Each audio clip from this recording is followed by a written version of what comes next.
ఈరోజు మనం చాలా గొప్ప తాత్వికమైన మరియు ఆధ్యాత్మికమైన ఒక విషయాన్ని తెలుసుకోబోతున్నాం. అది కాస్మలాజికల్ ఆర్గ్యుమెంట్ లేదా తెలుగులో విశ్వవాదన అని అంటారు. సాధారణంగా చెప్పాలంటే ఈ విశ్వం ఉందంటే దాన్ని ఎవరో ఒకరు సృష్టించి ఉండాలి కదా అనే ఆలోచననే కాస్మలాజికల్ ఆర్గ్యుమెంట్ అంటారు. మనం చుట్టూ చూస్తే ఆకాశం, నక్షత్రాలు, భూమి, మనుషులు, ప్రకృతి ఇవన్నీ ఎంతో అద్భుతంగా ఉన్నాయి. అప్పుడు ఒక ప్రశ్న వస్తుంది. ఇంత గొప్ప విశ్వం యాదృచ్ఛికంగా వచ్చిందా? లేక దీని వెనక ఒక సృష్టికర్త ఉన్నాడా?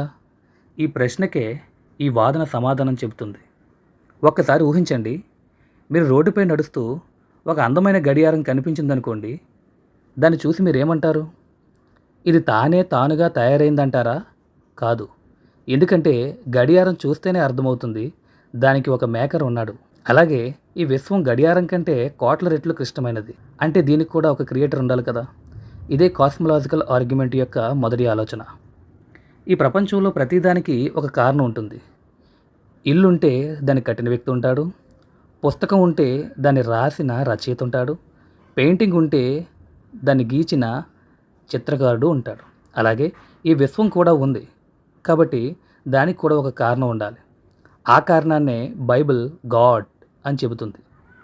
బైబిల్ మొదటి వాక్యం ఏమంటుంది తెలుసా? ఆదికాండం 1వ అధ్యాయము 1వ వచనంలో ఈ విధంగా వ్రాయబడి ఉంది. ఆదియందు దేవుడు భూమి ఆకాశములను సృజించెను. ఇక్కడ బైబిల్ చాలా స్పష్టంగా ఒక విషయాన్ని చెబుతుంది. విశ్వం యాదృచ్ఛికంగా రాలేదు. దానికి ఒక ఆరంభం ఉంది. ఆ ఆరంభానికి కారణం దేవుడు. ఇంకా బైబిల్లో రోమిలికి రాసిన పత్రిక 1వ అధ్యాయము 20వ వచనంలో ఈ విధంగా వ్రాయబడి ఉంది. ఆయన అదృశ్య లక్షణములు అనగా ఆయన నిత్యశక్తియు దేవత్వమును జగదుత్పత్తి మొదలుకొని సృష్టింపబడిన వస్తువులను ఆలోచించడం వలన తేటపడుచున్నవి. అంటే ప్రకృతిని చూస్తేనే దేవుడు ఉన్నాడని అర్థమవుతుందని బైబిల్ చెబుతుంది. ఇప్పుడు సైన్స్ కూడా ఒక విషయాన్ని చెబుతుంది. అది బిగ్ బ్యాంగ్ థియరీ. దాని ప్రకారం విశ్వం ఒక సమయంలో ప్రారంభమైంది. ఇక్కడ ఒక ముఖ్యమైన ప్రశ్న వస్తుంది. ప్రారంభమైతే దాన్ని ప్రారంభించింది ఎవరు? కాస్మలాజికల్ ఆర్గ్యుమెంట్ చెప్పేది ప్రతి ప్రారంభానికి ఒక కారణం ఉంటుంది. అందుకే విశ్వానికి కూడా ఒక మొదటి కారణం ఉండాలి. బైబిల్ ఆ మొదటి కారణం దేవుడని చెబుతుంది. ఇప్పుడు ఇంకో గొప్ప విషయం చూద్దాం. మనమంతా కాలానికి లోబడి ఉంటాం. కానీ కాలాన్ని సృష్టించిన దేవుడు కాలానికి బయట ఉండాలి కదా. అందుకే క్రైస్తవ తత్వవేత్తలు ఇలా చెబుతారు. దేవుడు కాలానికి అతీతుడు, స్థలానికి అతీతుడు, శక్తివంతుడు, సృష్టికర్త. అంటే దేవుడు సృష్టిలో భాగం కాదు, ఆయనే సృష్టికి కారణం. ఇప్పుడు చాలామంది ఒక ప్రశ్న అడుగుతూ ఉంటారు. అయితే దేవుణ్ణి ఎవరు సృష్టించారు? ఇది చాలా కామన్ ప్రశ్న. కాస్మలాజికల్ ఆర్గ్యుమెంట్ ప్రకారం ప్రతి క్రియేటెడ్ థింగ్కి కారణం అవసరం.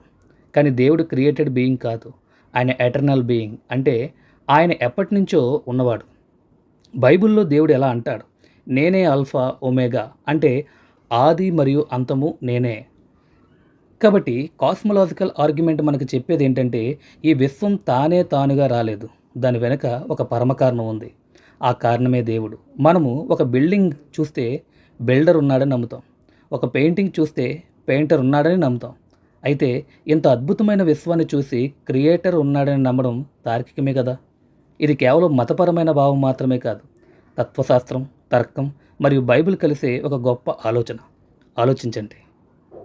ఈ వీడియో మీకు నచ్చితే లైక్ చేయండి, షేర్ చేయండి. ఇలాంటి ఆధ్యాత్మిక మరియు తాత్విక విషయాల కోసం ఫాలో అండ్ సబ్స్క్రైబ్ చేయడం మర్చిపోవద్దు. Thank you. God bless you.